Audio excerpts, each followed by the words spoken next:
ఆగలేకపోతున్నాను sir. ఆశతో ఆతృతగా ఉంది, సంతోషంగా ఉంది. ఆడపిల్లలంటే ఆట బొమ్మలు అనుకున్నారా మీరు? ఈ డైలాగ్ ఎక్కడో ఉన్నారు కదా, అదే మన బండ్ల గణేష్ ప్రొడ్యూసర్, నిర్మాత, యాక్టర్. ఏందా జరిగిందంటే చెక్ బౌన్స్ కేసులో 95 లక్షల రూపాయలు చెక్ బౌన్స్ కేసులో సంపుతాను అని చెప్పి అంతా వచ్చినాడు. ఇతను రౌడీయిజము గూండాయిజము చేసినాడు, కానీ నేను చేసినానని చెప్పి తప్పుగా చెప్తున్నారన్నమాట.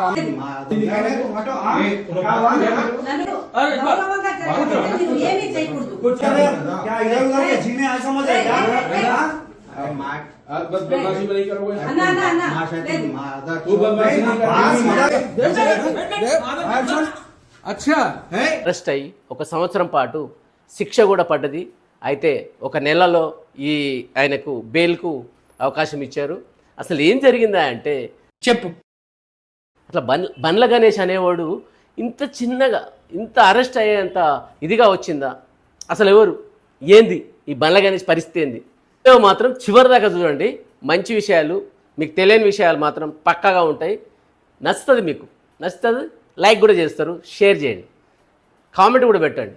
అసలు విషయం ఏంటంటే బండ్ల గణేష్ అరెస్ట్ ఎందుకు అరెస్ట్ అయ్యాడంటే 95 లక్షల రూపాయలు ఒక వ్యక్తి దగ్గర, ఒంగోలులో ఒక వ్యక్తి దగ్గర, దేని పర్పస్ ఏదే ఆయన సినిమాలు నిర్మిస్తాడు కాబట్టి దానికి సంబంధించి ఒక 95 లక్షల రూపాయలు మాత్రం తీసుకున్నాడు.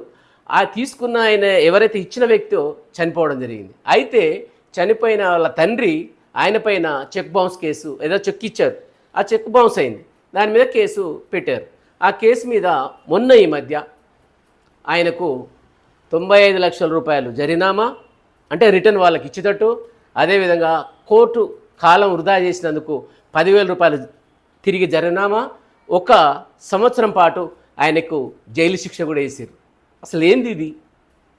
ఈ మామూలుగా ఈ బండ్ల గణేష్ అంటేనే ఒక సంచలనం, ఒక viral.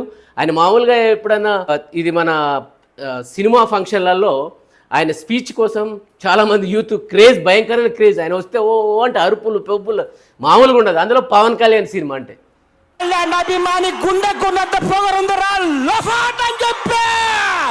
My name is Bandla Ganesh, my God is. ఆ సినిమా ఏదైనప్పుడు ఆయన మాట్లాడిన తర్వాత ఇంకా వేరే వాళ్ళు మాట్లాడడానికి ఏమి ఉండదు. అక్కడ స్పేస్ లేదు, స్పేస్ ఆయన క్రియేట్ చేసుకుని తీసుకున్నాడు. వాళ్ళు కూడా అంటారు చాలామంది. ఒకసారి పవన్ కళ్యాణ్ కూడా అన్నాడు, ఏమని మళ్ళీ గణేష్ మాట్లాడిన ఇంకేముంది.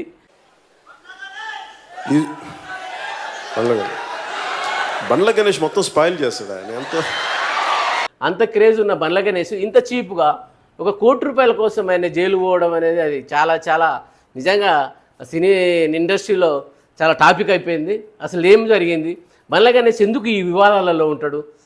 ఇంత సంపాదించాడు, ఇంత మంచి ఒకప్పుడు పవన్ కళ్యాణ్తో గబ్బర్ సింగ్ పెద్ద సినిమా, అట్లాంటి సినిమా తీసినటువంటి చిన్న క్యారెక్టర్ ఆర్టిస్ట్ చాలా స్టార్టింగ్లో మాత్రం చాలా స్ట్రగుల్ పడ్డాడు. ఒక పల్లెటూరు నుంచి వచ్చి కర్ణాటకలో ఉండి వాళ్ళ నాన్న, అక్కడి నుంచి హైదరాబాద్కు వచ్చి శంషాబాద్లో స్థిరపడి చిన్న కోళ్ళపారం పెట్టుకొని వాళ్ళ ఫాదరు అట్లా నడిపిస్తూ శంషాబాద్లోనే ఆయన బండ్ల గణేష్ 10వ తరగతి వరకు చదివి ఇంకా చదువు మీద ఫుల్ స్టాప్ పెట్టేసి అక్కడి నుంచి సినిమాల మీద ఇంట్రెస్ట్తో చిన్న క్యారెక్టర్ల కోసము తిరిగి అన్ని ఆఫీసులో దిగితే ఎక్కడో దొరకదు. ఎందుకంటే అప్పుడు ఏంటంటే ఒక మధు స్టూడియో అని ఇన్స్టిట్యూట్ అనేది ఒకటి ఉండేది.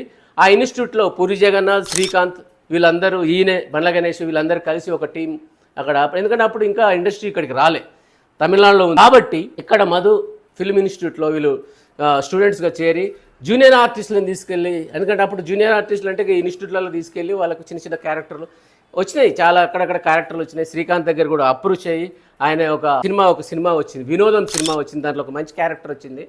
ఆయన కూడా పెద్దగా రాణించలే. అట్లాంటి చిన్న క్యారెక్టర్ చాలా క్యారెక్టర్ చేసినా కూడా ఒక సినిమాలో మాత్రం డైలాగు బాగా పాపులర్ అయింది. ఇట్లా చిన్న క్యారెక్టర్ చేస్తున్న సందర్భంలో ఒక పూరి జగన్నాథ్ సినిమాలో ఒక పాపులర్ మాత్రం డైలాగు ఆయన ఫేమస్ అయ్యాడు. అదే అమ్మ నాన్న తమిళమ్మాయి సినిమాలో అదే ఇందాక చెప్పాను కదా, అదే డైలాగు. అమ్మాయిలు అంటే ఆటబొమ్మలు అనుకున్నారా అనే ఒక డైలాగ్ మీద చాలా ఫేమస్ అయ్యాడు. అక్కడి నుంచి ఇక చిన్నగా ప్రొడ్యూసర్గా మారి, నాకు తెలిసి బొత్స సత్యనారాయణకి ఈయనే బినామీ అయి ఉంటుంది, అట్నే రియల్ ఎస్టేట్లో అట్లా అంచెలంచెలుగా ఎదిగి బాగా సంపాదించాడు.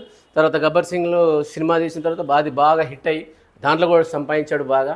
అయితే ఇంత చేసినా కూడా ఒక ప్రొడ్యూసర్గా ఆయనకు ప్లానింగ్ లేదా, తర్వాత ఎందుకంటే ఇక మొన్ననే ప్రభుత్వం వచ్చింది కాబట్టి ఆయన ఆల్రెడీ కాంగ్రెస్లో ఉన్నాడు, ప్రభుత్వం వచ్చింది కాబట్టి ఆయనకి ఎంతో అంత ప్రభుత్వం తరపున హెల్ప్ ఉంటుందో ఏముంటుందో తెలియదు. కానీ నిజంగా అంటే అరెస్ట్ అంటే మరి పోయి జైలు అయితే కూర్చోండి, నాకు తెలిసిన ఒక నెల రోజులు బెయిల్కు ఆయనకు అవకాశం ఉంది కాబట్టి నాకు జైలు శిక్ష పడదేమన్న నమ్మకం ఉంది అనుకుంటున్నాను, నా అభిప్రాయము.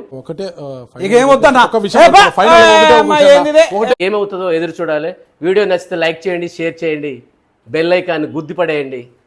అసలు నిజంగా బండ్ల గణేష్ 1 year జైల్లో ఉంటాడా? కామెంట్ చేయండి మీ స్మార్ట్.